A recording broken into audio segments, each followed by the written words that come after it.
What would you do for the people you love? How far would you go to save them? Do you know the past ghosts that are still haunting you? Are you aware of the cave you're stuck in? These and many more questions will be posed in today's episode of Philosopher Reacts, a new, less scripted and less editing-heavy video series where I use my philosophical knowledge to dissect various movies and from it, present to you philosophical dilemmas for you to tackle with. In today's episode, we'll be focused on the Daily Wire movie that just released called Shut In. So yeah, feel free to check the movie out at dailywire.com, but if you don't feel like watching it, that's fine. We'll be going from scene to scene, so you should be able to enjoy the video anyway. That being said though, this is your one spoiler warning. Now let's get into it.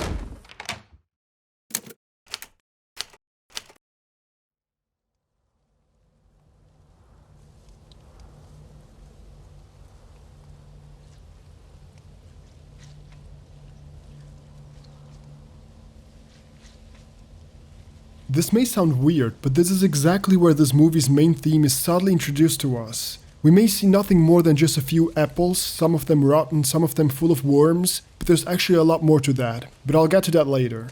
As of now, we are introduced to this movie's main setting. It appears to be taking place in the countryside of the United States, and that our main characters are this young girl called Lainey and her mother named Jessica.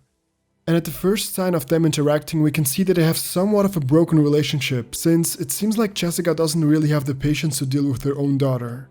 And I think I can kind of relate to that. Children often have this naive curiosity to them, something that we adults have a hard time understanding because for us everything has become so boring and natural and just trivial. But for a child, something as simple as an apple can be something truly incredible. It's magnificent, I think is the right word to use here. And while Lainey is showing that wondrous obsession with life by getting all these apples, Jessica is filled with her own problems, so she really doesn't have any time for it. Mommy, it was for you. Eat it. Fine. That's not the one. Are you kidding me?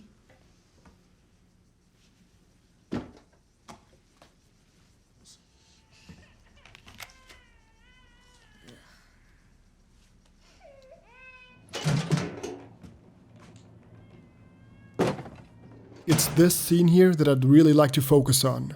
Because while most of you may just skip through this scene and not think much of it, there's a lot of foreshadowing going on here. I'll be going on a tangent here quickly, but to summarize, apples represent a lot more symbolism than you may think.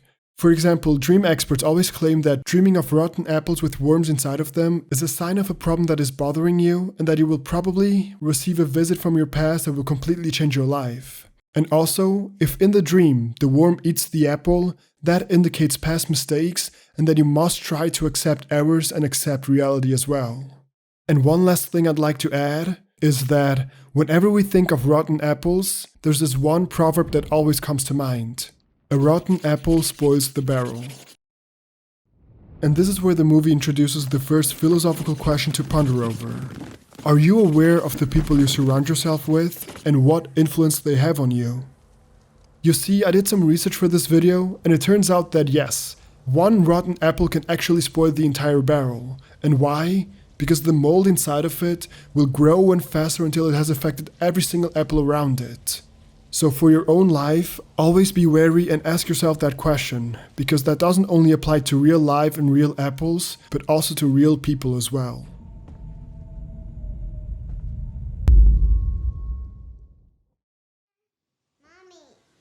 Well, I'm clean since rehab, I told you. Mommy. Hush, baby. I'm on the phone to Auntie Claire.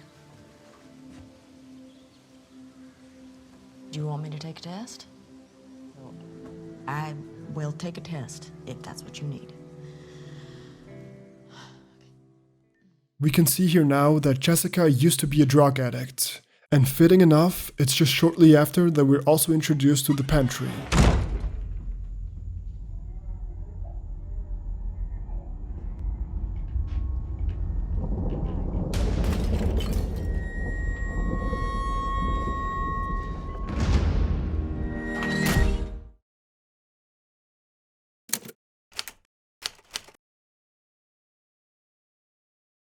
So, the Pantry. Well, to put it simply, the pantry is where we put things we don't want to deal with at the moment. That's also why in most households, when you go into the pantry, things aren't really organized, they're kind of messy, and there's no structure to it. But the thing about a pantry is that there's not only a physical form, but there's also a symbolic form as well. Because inside ourselves, there's also a pantry, a place within our brains where we put in things we don't want to deal with.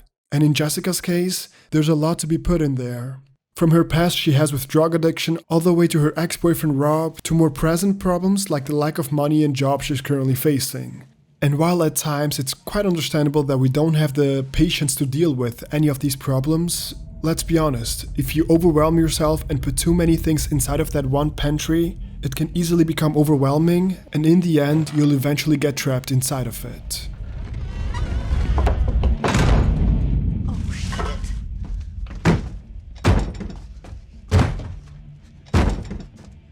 Lady! After trying and trying to open the door, kick it open, and just whatever she can to just get out of there, her ex-boyfriend Rob appears around the house and gets her out of the pantry. But the issue is that she put Rob, her ex-boyfriend, in the pantry of her brain for way too long. She tried to ignore the problem and just not ever deal with it.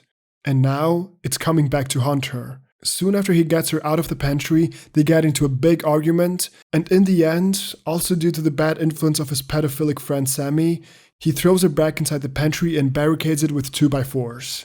She is now literally stuck in there, facing complete solitude within her pantry, while her 2 children are outside with a literal pedophile inside her house. Mommy, are you in there? Lainey, go upstairs to my bedroom and lock the door. It's a little button on the door, you turn it. Do you understand? Why are you in there? Just go now! Go now! This kind of reminds me of a mold analogy I created myself for my personal life. Basically, whenever you see someone or yourself having to face real problems but refusing to deal with them, just present to them the current analogy. Imagine you're in your house and suddenly you see a black spot of mold on the wall. You could easily ignore it, but you know that it will grow and fester and create really bad air, which could easily lead to various allergies and other problems for you. So you get some bleach or other cleaning materials and you take care of it. You rub it off and so on, and after a few seconds or minutes, it's gone. The wall is back to white again, no more mold to be found. But the problem is that when you see mold on your walls, the likelihood that you also have mold inside the walls is very high. So what you should actually do is to get someone, go there and find out if there is more mold inside your walls, and then hopefully also get rid of it. But most people don't do that. Most people just settle with the fact that, well, the mold is gone, I can't see it, so out of sight, out of mind. But that doesn't really solve the problem, does it? If the mold is allowed to persist inside the walls, it will obviously grow and fester, and in the end, when you finally see the mold again, it'll be so ingrained within your walls that you might as well replace the entire thing. And I think this is where the movie introduces a second philosophical question to ponder over. Are you taking actual care of the problems in your life? As my mold analogy described, dealing with a problem on a surface level is not a good idea. It will only fester and grow further. Make sure that you find out what the source is of the problem and that you get rid of it at the root cause. I know you don't always have time to deal with the problems right away, but at least don't lie to yourself and say that it's taken care of. Because it will come back to haunt you. Don't let him touch our kids. Please leave them. Please. Be careful with this. It's pharmaceutical grade. I'll come back when you're back to your old self. Rob! Don't take the kids. Please leave them. Rob?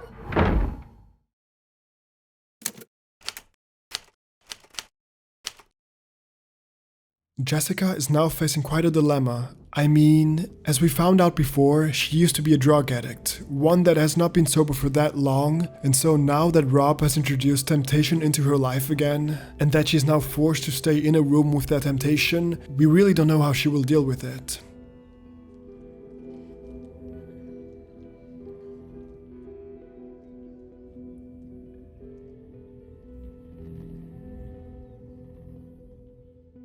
This here is where her entire story is decided.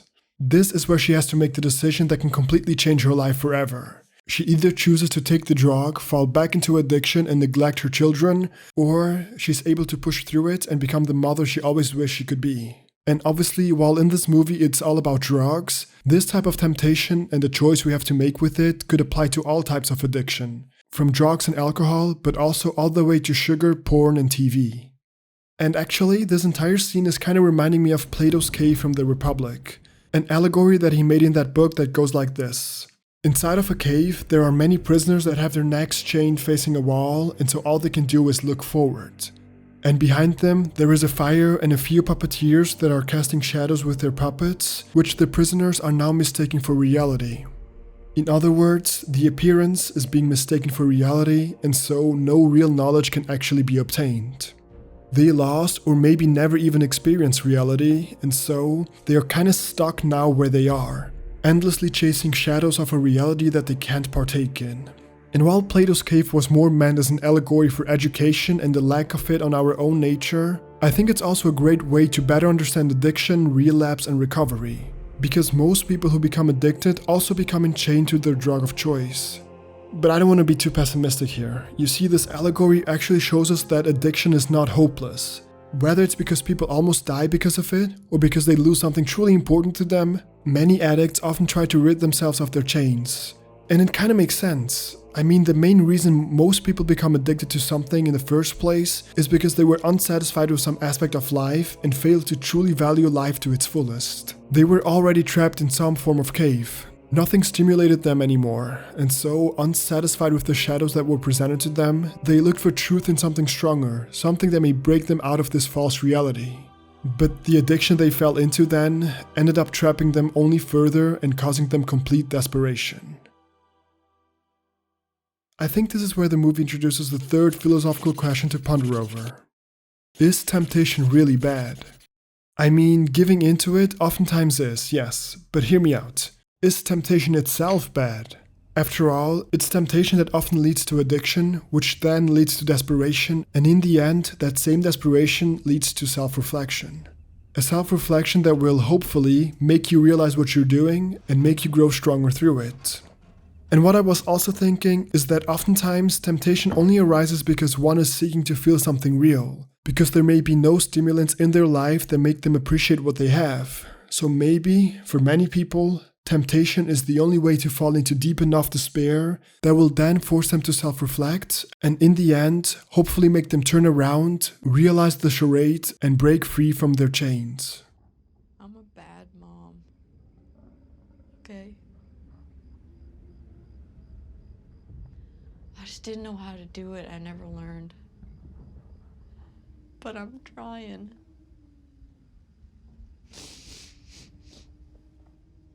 Just promise me that you're not gonna grow up and hate me like I hated my mom.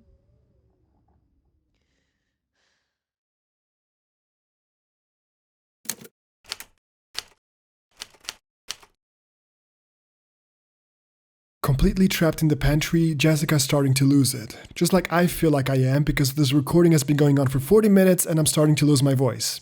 But anyway, her situation is really bad. You can tell by the simple fact that she has to feed apple butter to her children through the door and carefully direct Lainey on how to take care of the baby. She does do her best in trying to break through the floor with an injured hand, but it's still taking her quite a while, and things are not getting better either. Because to make things worse, Sammy the pedophile came back now to harass her children. Anybody home? Little girl.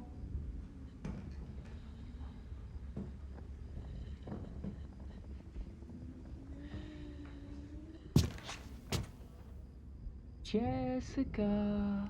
Where's Rob? Rob owes me money. And I'm here to collect payment, Jessica. No, stop! Wait! Little girl. She doesn't know what to do. He's already on his way up to them, and she physically cannot stop him. And then she gets an idea.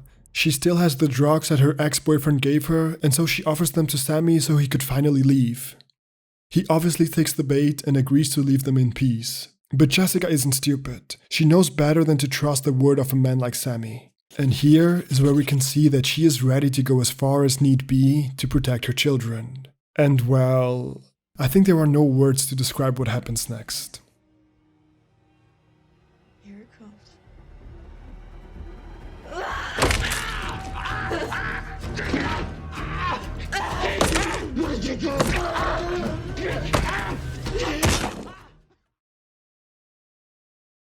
Yeah, desperation has definitely gotten to her. She's gotten to the point where she's been forced to do horrible things just to make sure her children are safe.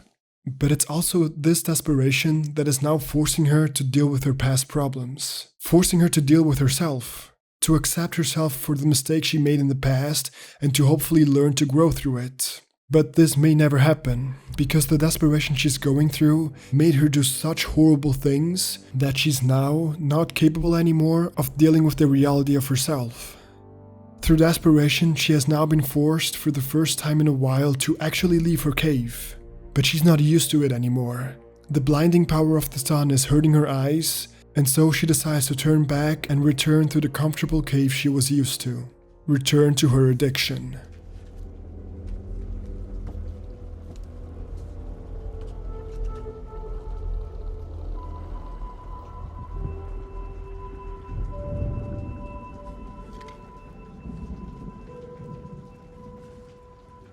And when she's about to fall back, she finds money and a note from her mother in the Bible.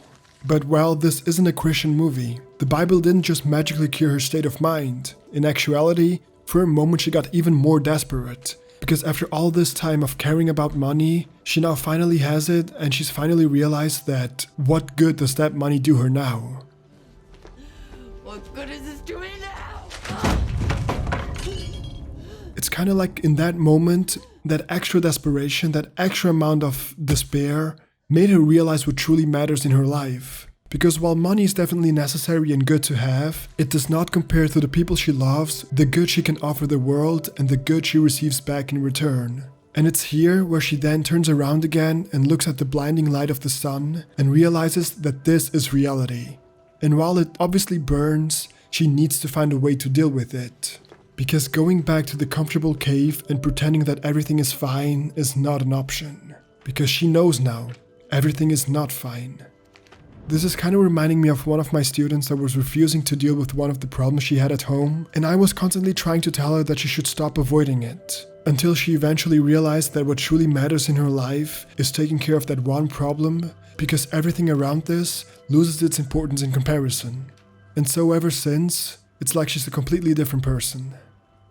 And this is where I'd like to tackle the fourth philosophical question this movie has to offer. Are you aware of what truly matters in your life? Or are you endlessly chasing after things society thinks you need? And truly consider this question. I mean, working an awful job you don't enjoy for the sake of making more money, is that really worth it? You are never getting that time back. Make sure you really consider that.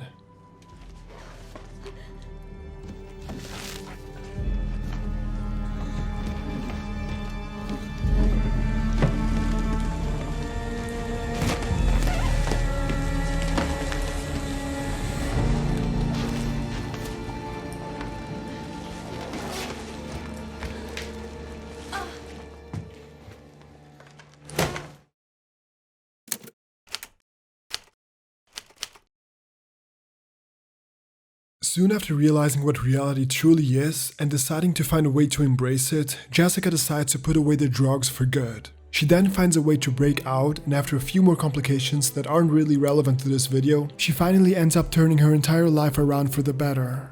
And it's here where we see that she was able to learn many important lessons from this entire story. She has learned now that it's okay for her to not be perfect. It's okay that she wasn't always a good mother. She needs to accept her past mistakes and then hopefully grow past them. She certainly has many flaws, that's for sure. But life is still worth living anyway. A good comparison is to look at how in the beginning of the movie, she threw away an apple at the first sign of rotting, and that perfectly reflected how she dealt with her own life as well. But now, after everything that happened, she learned that things are often not fully rotten. Life is always worth fighting for and always worth appreciating to its fullest. And the most beautiful way the movie presents this is by the apple butter recipe her mom left her. Because it says, if the apples have turned, don't throw them out unless they're completely rotten. Otherwise, cut out the bad spots and keep the good parts. Not many people know this secret, but these apples make the best apple butter. And this secret is not only good for apple butter, but also for a good life as well. We will all make mistakes, but we have to be able to learn from them and then, symbolically speaking, cut them out of ourselves. Don't just shove them away in a pantry and think that they have been taken care of. They haven't. They're still part of you, until you finally deal with it. And also another beautiful moral is that life is always worth fighting for. The life inside the good parts of an apple, and the life inside oneself as well. And I think this is where I can introduce you to the last philosophical question this movie has to offer. Why would you ever give up on yourself? And I mean this as a serious question. Any chance of things getting better, it's always worth fighting for it. And yes, that obviously also applies to you as well. So maybe think about that the next time you see a brown spot on an apple, or a problem within yourself. Is it good? Is it good? Huh. Is the apple good? Well, just one little brown spot here. Cut it out. These are good parts. Remember?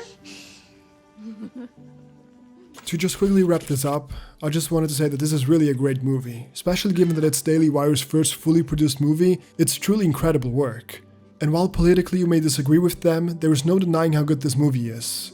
Personally, it touched me and my fiancé quite a lot. I think it also made me think over how much my own mother would do in order to protect me, and this love is one that is irreplaceable. I hope you enjoyed the video. This was very new for me since my videos are usually way more edited and a lot more scripted, but I thought I'd try something new, something less editing heavy that wouldn't burn me out every time I make a video, so I really hope you liked it and let me know in the comments below how I could improve this format. But other than that, I hope you have a great day, and I'll see you in the next one. Thanks for watching, guys. I really hope you enjoyed the video. Over here we use philosophy and psychology to better understand life and to find our own meaning within it. There are many exciting things coming up, so if I were you, I'd subscribe and turn on notifications to stay up to date. See ya! I don't want to kill you. What would I do without you? No, you complete me.